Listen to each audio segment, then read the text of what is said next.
Hello everyone. हम पढ़ रहे थे केमिस्ट्री क्लास 9th का chapter number 2 is matter around us pure. और आज हमें इसके थर्ड पार्ट के very short question answer start करने हैं। स्टार्ट करते हैं। फर्स्ट क्वेश्चन है हमारे पास, name the solvent you would use to separate a mixture of sulphur and carbon. तो अगर किसी भी सॉल्यूशन में मतलब किसी भी मिक्सचर में हमें सल्फर दे रखा है किसी भी और सॉल्यूट के साथ, तो वहाँ पे हम एक सूटेबल सॉल्वेंट का यूज़ करेंगे और वो होगा हमारे पास कार्बन डाइसल्फाइड। कार्बन डाइसल्फाइड एक लौता ऐसा सॉल्यूशन होता है जो सिर्फ सल्फ़र को डिसॉल्व करता है और किसी चीज़ को डिसॉल्व नहीं करता। तो किसी भी मिक्सचर के साथ अगर हमें सल्फ़र दिया गया है तो हम इसको कार्बन डाइसल्फाइड में डालकर सेपरेट कर सकते हैं। Next question, process you would use to separate ammonium chloride from mixture of sodium chloride and ammonium chloride. तो कहीं भी अगर आपको ये ऐसे सबलाइम मटेरियल दे रखे हैं, सबलाइम सब्सटेंसेस कौन से होते हैं? कुछ examples, ammonium chloride, iodine, naphthalene, anthracene और ये आपका solid carbon dioxide, dry ice, ये सब वो होते हैं, सब लाइम मटेरियल होते हैं। तो जैसे आगे 3-4 क्वेश्चंस में आप देख रहे होंगे यही सब चीज़ें हमें दे रखी हैं। कैम्फर हो गया, कैम्फर भी सब लाइम होता है। तो इन सब में हम सब्लिमेशन का यूज़ कर सकते हैं। तो सेकेंड क्वेश्चन का answer sublimation, because ammonium chloride एक सबलाइम मटीरियल है।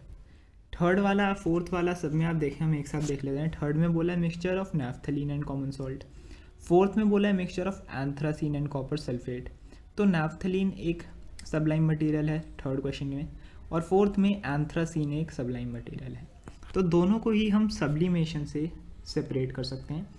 फर्स्ट वाले केस में, सेकंड वाले क्वेश्चन में मतलब अमोनियम क्लोराइड सबलाइम था, थर्ड क्वेश्चन में नैफ्थलीन सबलाइम है, फोर्थ क्वेश्चन में एंथ्रासीन सबलाइम है।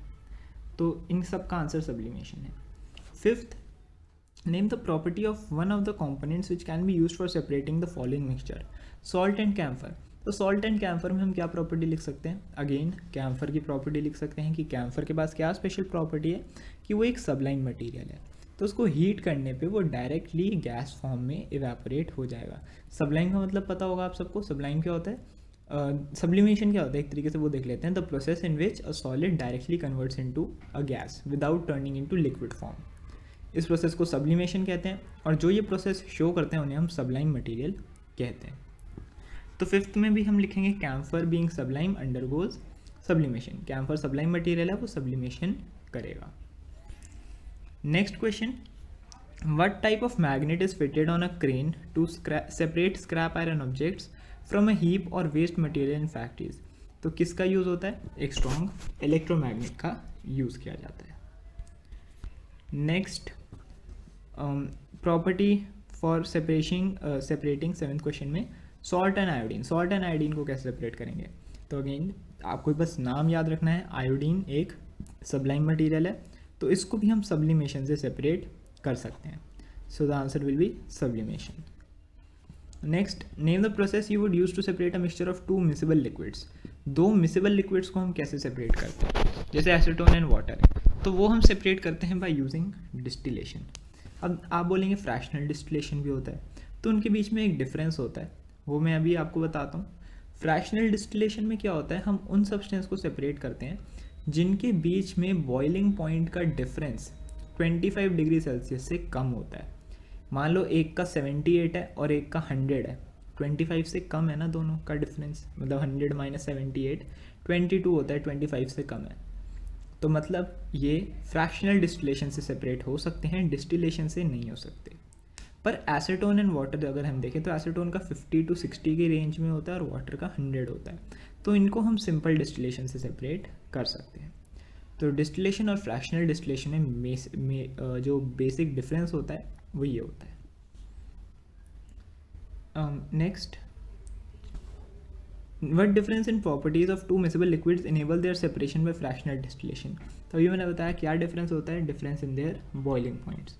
और वो डिफरेंस कितना होता है? Difference in their boiling points should be less than 25 degree Celsius. तो आप चाहें तो वो भी ऐड कर सकते हैं। And last, name one pair of substance whose mixture can be separated by fractional distillation. तो हम वहाँ पे एग्जांपल लिख सकते हैं अल्कोहल वाटर का। जब भी मैंने आपको 78 डिग्री और 100 डिग्री वाला बताया था, वो 78 डिग्री अल्कोहल का था और 100 डिग्री वाटर का था। So that is fractional distillation. Next set पे बढ़ते हैं 11 to 15 क्वेश्चन। क्वेश्चन नंबर 11 है, name one pair of liquids which can be separated bye using a separating funnel. तो सेपरेटिंग फनल का यूज़ करके हम किसको सेपरेट कर सकते हैं? दो इमिसिबल लिक्विड्स को। तो इमिसिबल हम कोई भी 2 पेयर ले सकते हैं, मैंने यहाँ पे ले लिया है केरोसिन एंड वाटर। ये दोनों आपस में इनसॉल्युबल होते हैं। वाटर बीइंग डेंसर नीचे आ जाता है, केरोसिन लाइट है तो वो ऊपर ही रह जाता है सेपरेटिंग फनल में। स्टेट वेदर ट्रू और false. Alcohol can be separated by separated from a mixture of alcohol and water by a separating funnel. Alcohol और water तो आपस में soluble होते हैं और separating funnel हम यूज़ करते हैं insoluble liquids को separate करने के लिए। So first वाला हमारा false है।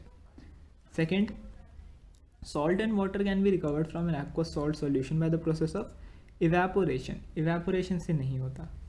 Evaporation के process में सिर्फ जो solid part है वो बचता है, ठीक है। मतलब वाटर हम ऑब्टेन नहीं कर सकते दोबारा, सिर्फ सॉल्ट हमें ऑब्टेन होगा। तो यहाँ भी हमारा जो आंसर है वो फॉल्स है। 13th question, name the source from which nitrogen and oxygen are obtained on a large scale. तो नाइट्रोजन और ऑक्सीजन एक लार्ज स्केल पे हम निकालते हैं या एक्सट्रैक्ट करते हैं फ्रॉम एयर। एयर से ही, मतलब एयर ही वो सोर्स है जहाँ से हमें नाइट्रोजन और ऑक्सीजन मिलता है लार्ज स्केल पे। Next, name the process by which various gases of the air are separated. अभी जैसे हमने देखा पिछले वाले क्वेश्चन में हमें मिलती है एयर से, अब मिलती कैसे है, तो वो हमें मिलती है, वो हम सेपरेट करते हैं by using fractional distillation. Fractional distillation वो प्रोसेस है जिसकी हेल्प की वजह से हम एयर में से ऑक्सीजन, नाइट्रोजन और आर्गन को सेपरेट कर सकते हैं, ठीक है। और फ्रैक्शनल डिस्टिलेशन से ही क्यों करते हैं, क्योंकि इनके बीच में जो बॉइलिंग पॉइंट का डिफरेंस होता है वो 25 डिग्री सेल्सियस से काफ़ी कम होता है। लास्ट 15th, मतलब a carpenter wants to separate iron nails from sawdust, which method of separation should he choose. कहीं भी अगर जैसे मैंने बताया, अगर कहीं भी सबलाइम मटेरियल दे रखा है तो सब्लिमेशन, कहीं भी सल्फर दे रखा है तो कार्बन डाइसल्फाइड, कहीं भी आयरन का कोई ऑब्जेक्ट दे रखा है तो मतलब magnet. So separation by magnet, he can separate by using a magnet. Next 16 to 20 question. Name any two solid substance whose mixture can be separated by sublimation. 2 solid substance जिनका mixture sublimation से हम separate कर सकते हैं। तो देखो 2 solid लेने ना, एक sublime material ले लो कोई भी और एक दूसरा salt ले लो।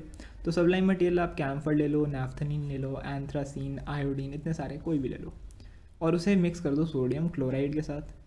अब इस मिक्सचर को तुम हीट करोगे तो सब्लिमेशन ही होगा। सब्लिमेशन से जो भी तुमने सब्सटेंस सबलाइम मटेरियल ऐड करा है वो वेपराइज हो जाएगा और सॉल्ट नीचे बच जाएगा। सोडियम क्लोराइड सॉल्ट होता है।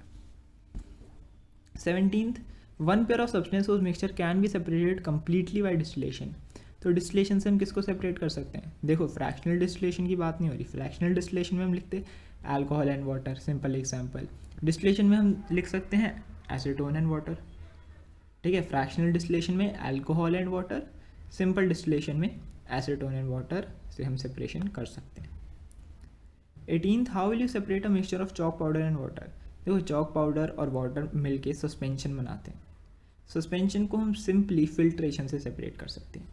चॉक पाउडर जो होता है वो वाटर में सॉल्यूबल नहीं होता, तो हम उसे फिल्ट्रेशन से भी सेपरेट कर सकते हैं। फिल्ट्रेशन से क्या होगा, जो प्योर वाटर है, मतलब बिना चॉक पाउडर वाला वाटर, वो नीचे आ जाएगा और चॉक पाउडर ऊपर ही रह जाएगा। So it can be separated by filtration. 19th, name the process which can be use to separate a mixture of salt solution and sand. तो सॉल्ट सॉल्यूशन और सैंड को हम सेपरेट कर सकते हैं by using a suitable solvent and that solvent is none other than water. Because water में salt dissolve हो जाता है और सैंड डिजॉल्व नहीं होती। तो हम मिक्सचर को वाटर में डालेंगे, उसे मिक्स करेंगे और फिर फिल्ट्रेशन से सैंड को अलग कर लेंगे। Last 20th question, name the process which can be use to recover salt from an aqua salt solution. तो एक एक्वा सॉल्ट सोल्यूशन मतलब सॉल्ट वाटर मिक्सचर से हमें सिर्फ सॉल्ट को रिकवर करना है, ठीक है। तो सॉल्ट को रिकवर करने के लिए हम क्या कर सकते हैं, इवेपोरेशन कर देंगे। क्या होगा, वाटर हमें नहीं चाहिए तो वाटर तो इवेपोरेट हो जाएगा, सॉल्ट हमें चाहिए वो नीचे बच जाएगा। Next 21 to 26 question, name the process which is used in milk dairies to separate cream from milk. Cream को सेपरेट करना है मिल्क से, तो उसमें हम किसका यूज़ करते हैं, हम यूज़ करते हैं सेंट्रीफ्यूगेशन का। याद होगा सेंट्रीफ्यूगेशन का प्रोसेस, सेंट्रीफ्यूज मशीन का यूज़ होता है, हाई स्पीड में रोटेट किया जाता है। हाई स्पीड में रोटेट करने से जो लिक्विड होता है वो बीच में आ जाता है और जो सॉलिड पार्ट होता है वो साइड्स में एक्यूमुलेट हो जाता है। Next, state one application of centrifugation. Centrifugation का एक example separation of cream from milk, अभी ऊपर वाले क्वेश्चन में हमने देखा, ठीक है, ऊपर वाले क्वेश्चन का आंसर सेंट्रीफ्यूगेशन था ना, तो क्या वो एप्लीकेशन ही तो हो गई सेंट्रीफ्यूगेशन की, separation of cream from milk. Next, what is the general name of the process by which tea leaves are separated from prepared tea. चाय बनाने के बाद जब हम चाय पत्ती को छानते हैं छन्नी से, तो उस प्रोसेस को हम केमिकली क्या नाम देते हैं, हम उसे नाम देते हैं फिल्ट्रेशन। फिल्ट्रेशन ही तो कर रहे हैं हम, तो that is filtration. 24th, name the process you would use to separate oil and water. Oil and water को हम 24th use to separate a mixture of water and alcohol. Water and alcohol को हम कैसे separate करेंगे, by using fractional distillation. अभी हमने ऊपर देखा, क्योंकि उनके बीच में टेम्परेचर डिफरेंस 25 से कम होता है। Name the apparatus you would use to separate oil from water. Oil और वाटर आपस में इमिसिबल है, तो हम क्या यूज़ करेंगे, हम एक सेपरेटिंग फनल का यूज़ करेंगे। Last, what differences in the properties of oil and water enable their separation by separating funnel. क्या डिफरेंस होता है, डिफरेंस इन डेंसिटीज़। याद रखना, डिस्टिलेशन फ्रैक्शनल डिस्टिलेशन में क्या डिफरेंस होता है, difference in their boiling point. Separating funnel में क्या डिफरेंस होता है, difference in their densities. Last set of questions 27th है, name the process by which common salt is obtain from sea water. और इसका भी पार्ट है, name the process by which common salt is purified. तो common salt को हम सी water से obtain कैसे करते हैं, हम उसे ऑब्टेन करते हैं बाय यूजिंग इवेपोरेशन। याद होगा मैंने बताया था इवेपोरेट मतलब कैसे हम एक्सट्रैक्ट करते हैं, हम शैलो पूल्स बना देते हैं, मतलब सी वाटर जो है, सी वाटर को एक जगह इकट्ठा कर लेते हैं और सनलाइट की मदद से वो क्या होता है, वो थोड़ा सा पानी इवेपोरेट हो जाता है, सी वाटर का ऊपर का पानी इवेपोरेट हो जाता है। अब ऊपर का पानी इवेपोरेट हो गया तो नीचे क्या बचा, जो उसमें सॉल्ट और इम्प्योरिटीज़ वगैरह हैं, तो अभी हमें इम्प्योर ये जो सॉल्ट है ये ऑब्टेन हो जाता है। अब सेकेंड पार्ट में यही पूछा है कि हम जो सॉल्ट हमें मिला है तो हम उसको कैसे प्योरीफाई करते हैं। तो हम उसको प्योरीफाई करते हैं बाय यूजिंग क्रिस्टलाइजेशन। क्रिस्टलाइजेशन है प्रोसेस जहाँ पे सॉलिड इम्प्योरिटी को हम रिमूव कर देते हैं और प्योर सॉलिड के हमें क्रिस्टल्स मिल जाते हैं, so that is crystallization. 28th, process by which we can purify impure sample of copper sulphate. Solid है, अगेन सॉलिड है और हमें उसे प्योरीफाई करना है, तो हम दोबारा यहाँ पे क्रिस्टलाइजेशन का ही यूज़ करेंगे। नेक्स्ट वाला क्वेश्चन वेरी इंपॉर्टेंट, डिफरेंस देखना 29th, और पहले क्वेश्चन ही देखते हैं ए और बी पार्ट में, क्वेश्चन में क्या डिफरेंस है। फर्स्ट क्वेश्चन में बोला है by which all the dye can be recovered from black ink. Black ink में जो डाई है उसे कैसे सेपरेट करें। फर्स्ट क्वेश्चन में ये बोला है कि ब्लैक इंक में जो डाई है उसे कैसे निकालें। सेकेंड पार्ट में बोला है by which various dyes present in black ink can be separated. फ़र्क पता चला, डाई और डाइज पे ध्यान दो। 29th क्वेश्चन के ए पार्ट में सिर्फ डाई है सिंगुलर, बी पार्ट में डाइज है प्लूरल। मतलब फर्स्ट केस में हमें सिर्फ ब्लैक इंक में से ब्लैक डाई को निकालना है, सेकेंड पार्ट में हमें ब्लैक इंक में से उसके जितने भी अलग अलग कलर्ड कॉम्पोनेंट्स हैं जिनसे मिलके वो बना है वो निकालना है। That is the major difference. तो अगर हमें ब्लैक इंक से सिर्फ ब्लैक डाई निकालना है, इसका मतलब है लिक्विड में सॉलिड डिजॉल्व है, हमें लिक्विड को हटा के सिर्फ सॉलिड चाहिए, तो वो हम क्या करेंगे, इवेपोरेशन से। सॉल्ट में वाटर है, क्या करते हैं, इवेपोरेशन करते हैं, लिक्विड हट जाता है, सॉल्ट बच जाता है। सेम चीज़ यहाँ करेंगे, ब्लैक इंक में जो लिक्विड है वो हट जाएगा, ब्लैक डाई रह जाएगी। तो फर्स्ट पार्ट तो हमारा हो गया इवेपोरेशन, ठीक है। क्रोमेटोग्राफी इसका आंसर नहीं होगा, only evaporation. And B part में बोल रहे process by which various dyes. अब ये आ गया हमारे पास क्रोमेटोग्राफी। ब्लैक इंक के जो अलग अलग कंपोनेंट्स हैं उनकी जो सॉल्युबिलिटी होती है उसमें डिफरेंस होता है। तो क्रोमेटोग्राफी वर्क करता है difference in their solubility, different colours have different solubility, so इसको हम सेपरेट करते हैं क्रोमेटोग्राफी से, ठीक है।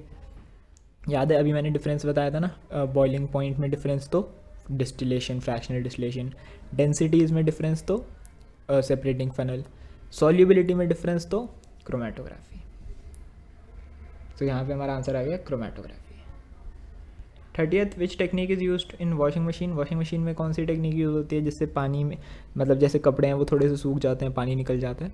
सेंट्रीफ्यूगेशन। क्या होता है मशीन में, बहुत हाई स्पीड पे वो घूमती है और जब मशीन ख़त्म हो जाती है, जब आप उसे खोलोगे तो आप देखना जो कपड़े होते हैं वो साइड में हो जाते हैं, है ना, और पानी नहीं बचता। पानी क्यों नहीं बचता, क्योंकि वो बीच में इकट्ठा होकर नीचे ड्रेन हो जाता है और जो कपड़े हैं वो साइड में इकट्ठा हो जाते हैं, सॉलिड पार्ट साइड में आ जाता है।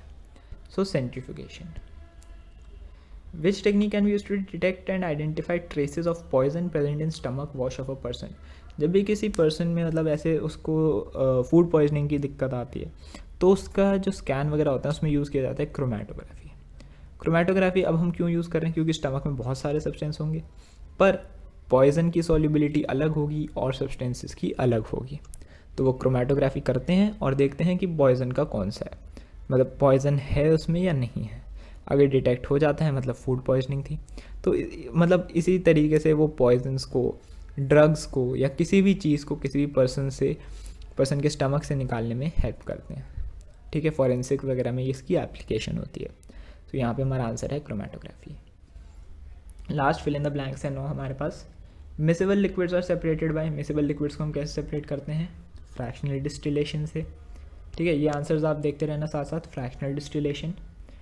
इममिसेबल liquids are separated by separating funnel.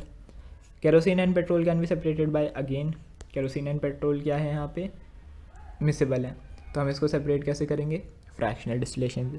ध्यान देना, वाटर एंड केरोसिन या वाटर एंड पेट्रोल नहीं था, वो तो क्या होते हैं, इनसॉल्यूबल होते, तो वो सेपरेटिंग फनल से सेपरेट हो जाते। केरोसिन एंड पेट्रोल आपस में सॉल्यूबल हैं और टेम्परेचर डिफरेंस 25 डिग्री सेल्सियस से कम होता है, तो हम फ्रैक्शनल डिस्टिलेशन का यूज़ करेंगे। फिर D, separation of liquids by fractional distillation is based in the difference on their, किस में डिफरेंस होता है, बॉइलिंग पॉइंट में। ठीक है, याद रखना। Gases of air can be separated by fractional distillation because they have different, again क्या है different, boiling points. F, a heterogeneous mixture of liquid and solid is conveniently separated by, liquid and solid का जो एक heterogeneous mixture होता है वो हम कैसे सेपरेट कर सकते हैं, बाय यूजिंग सेंट्रीफ्यूगेशन। क्योंकि देखो सेंट्रीफ्यूगेशन में क्या होता है, सेंट्रीफ्यूगेशन में सॉलिड पार्टिकल्स को हम रिमूव ही तो करते हैं लिक्विड से, है ना। अब यहाँ पे हम फिल्ट्रेशन भी वैसे लिख सकते थे, फिल्ट्रेशन भी होता है ना। लेकिन अब देखो मिल्क है, मिल्क एक हेट्रोजीनियस है ना, कोलॉइड हमने पढ़ा था, appear to be homogeneous but are actually heterogeneous. Paints हो गए, पेंट्स भी हेट्रोजीनियस है पर फिल्ट्रेशन से तो इनका कुछ नहीं बिगड़ता, एज इट इज़ वो पार कर जाते हैं फिल्टर पेपर को। तो यहाँ पे हमारा जो करेक्ट या बहुत मतलब ज़्यादा प्रेफरेबल आंसर है वो हमारा सेंट्रीफ्यूगेशन है। Last, mixture contain iron filing as one of its constituents. अभी मैंने बताया कोई भी एक कॉन्स्टिट्यूएंट अगर आयरन फिलिंग है तो सिंपल सीधा सेपरेशन करो बाय यूजिंग अ मैग्नेट। तो इसी के साथ हमने यहाँ पे very short question answers complete कर लिए हैं। नेक्स्ट वीडियो में इसके शॉर्ट क्वेश्चन आंसर्स स्टार्ट कर देंगे।